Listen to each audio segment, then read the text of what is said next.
TRS నుంచి నేను బయటికి రాలే అమ్మ, బయటికి పంపించిరు. బాగా సీరియస్గా ఆలోచన చేసి సస్పెండ్ చేసి బయటికి పంపించిరు. నేను బయటికి రాలే. ఒకటి రెండు, ఓన్లీ బీసీల కోసం మాట్లాడతలేను. నేను బీసీల కోసం బలంగా మాట్లాడుతూ ఇంకా మాట్లాడుతూనే ఉంటాను. అల్టిమేట్గా బీసీలకు లోకల్ బాడీ ఎలక్షన్స్లో రిజర్వేషన్ అన్నది నా ఫీలింగ్ కాదు.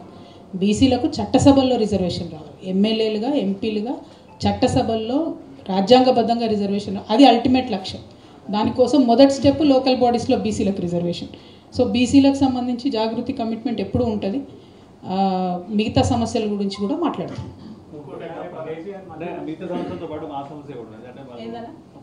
గడిచిన 10 సంవత్సరాల జర్నలిస్టులకు ఇల్లు నిర్మిస్తున్నారు, ఇప్పుడు నిర్మించలేదు. మీ జాగృతి తరపు నుంచి ఏదన్నా ఇంకేదన్నా నేనా అప్పుడు ఒక్క మాట అన్న, పార్టీలో నుండి చాలా అవమానకరంగా నన్ను బయటకు పంపించారు. ఊరేస్టోళ్ళని కూడా అడుగుతారు కదా అసలు ఏంది, ఏం సంగతి, ఏం కథ. సరే ఓ మాటకు నేను తప్పే చేసినా అనుకుందాం అన్న, నేను ఏం తప్పు చేసినా నాకు తెలియదు, కానీ చేసిందే అనుకుందాం. అడగాలి కదా, ఒక షోకాజ్ నోటీస్ అయితే ఇవ్వాలి కదా. డైరెక్ట్గా సస్పెండ్ చేయడం అన్నది చాలా అవమానకరం అన్న. నేను కూడా తెలంగాణ బిడ్డనే, ఆకలినైనా తట్టుకుంటాం కానీ అవమానాన్ని తట్టుకోలేం కదా. అందుకే నేను కూడా ఎమ్మెల్సీ పదవికి రాజీనామా చేసిన అన్న. డెఫినెట్గా పార్టీ ప్రాథమిక సభ్యత్వానికి రాజీనామా చేసిన. నేను కేసీఆర్ బిడ్డనవడం నా అదృష్టం, 101%, డౌట్ లేదు. కేసీఆర్ గారు తండ్రిగా పిలిస్తే ఖచ్చితంగా వెళ్తా. రాజకీయంగా చర్చించడానికి ఏమీ లేదు, చర్చించేటటువంటి నావ దాటిపోయింది కదా, నా టైం దాటిపోయింది. తండ్రిగా పిలిస్తే ఖచ్చితంగా వెళ్తాను. తండ్రిగా తల్లిగా వారిద్దరిని చూసుకోవడం, వారికి ఆరోగ్యపరంగా కానీ ఇతరత్ర ఏమైనా ఇష్యూస్ ఉన్నా కూడా ఖచ్చితంగా పోతాను. నేను బిడ్డని, దానిలేము. పాలిటిక్స్ వేరు, పర్సనల్ వేరు. పొలిటికల్గా మాత్రం బీఆర్ఎస్ పార్టీతో నాకు ఎటువంటి సంబంధం లేదు. Thank you.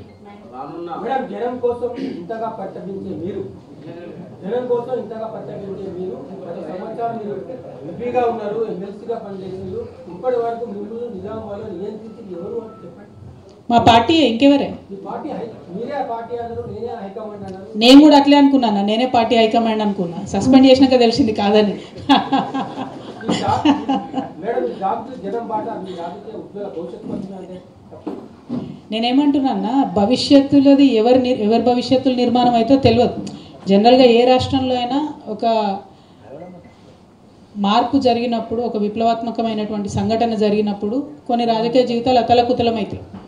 ఏం జరుగుతుందో ఫ్యూచర్లో తెలుసు. నా విషయంలో పర్సనల్గా నాకు ఇబ్బంది జరిగింది.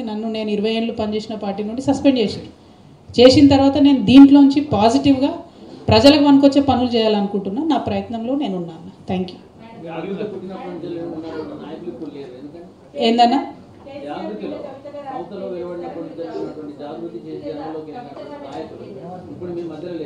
ఇప్పుడు ఒక జరుగుతుంది అన్న ఒక్కొక్కసారి. ఇప్పుడు నన్ను పార్టీలోకి వెళ్ళి సస్పెండ్ చేసినప్పుడు అందరికీ ధైర్యం ఉండదు కదా అన్న, తట్టుకొని నిలబడి ధైర్యం ఉండి ప్రజల కోసం పనిచేద్దాం అనుకుంటే వాళ్ళు ఉన్నారు. లేదు, కాదు, కూడదు, మనకెందుకు గోడ అనుకునేటోళ్ళు పక్కకు జరిగిండ్రు. సింపుల్ ఏముంది అందులో అన్న. నా లేడీని అడిగా, నన్ను ఒక్కటే ఉంది పాపం లేడీ, మొత్తం ఇద్దరే ఉన్నారు అమ్మా.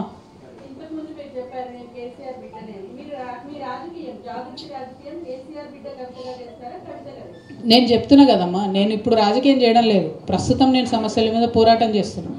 రాజకీయం లాస్ట్ 1 year చేస్తాం, అప్పుడు చూపిస్తాం ఆడపిల్లలు ఎట్లా రాజకీయం చేస్తారు. ఇప్పుడు అవసరం లేదు రాజకీయం. ఇప్పుడు ఓన్లీ ప్యూర్లీ ఇష్యూస్ మీద మాట్లాడతాం.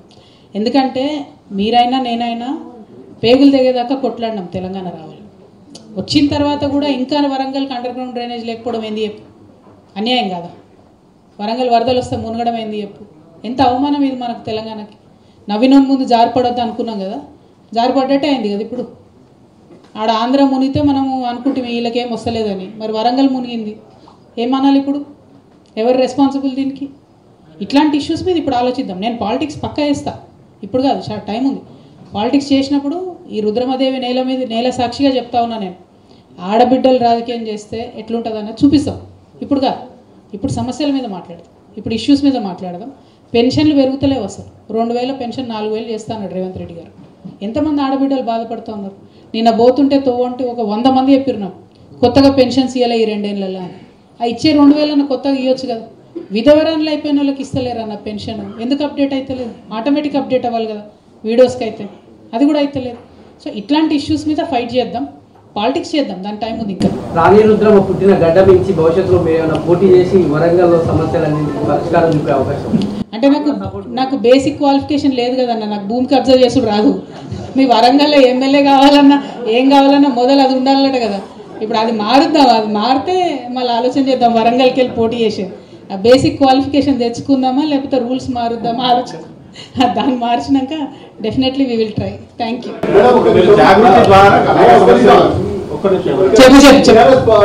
పాలనలో 10 ఏళ్ల పాలనలో అవినీతి జరిగిందని కాంగ్రెస్ ఆరోపిస్తుంది. ఆ అవినీతి మీద మీరు పోరాటం చేయాలంటారా? ఇప్పుడు చేస్తున్నది ఏందన్నా, నేను 2 ఎగ్జాంపుల్స్ చెప్పిన, మీరు రాయండి ఎంత రాస్తారో చూద్దాం. మీరు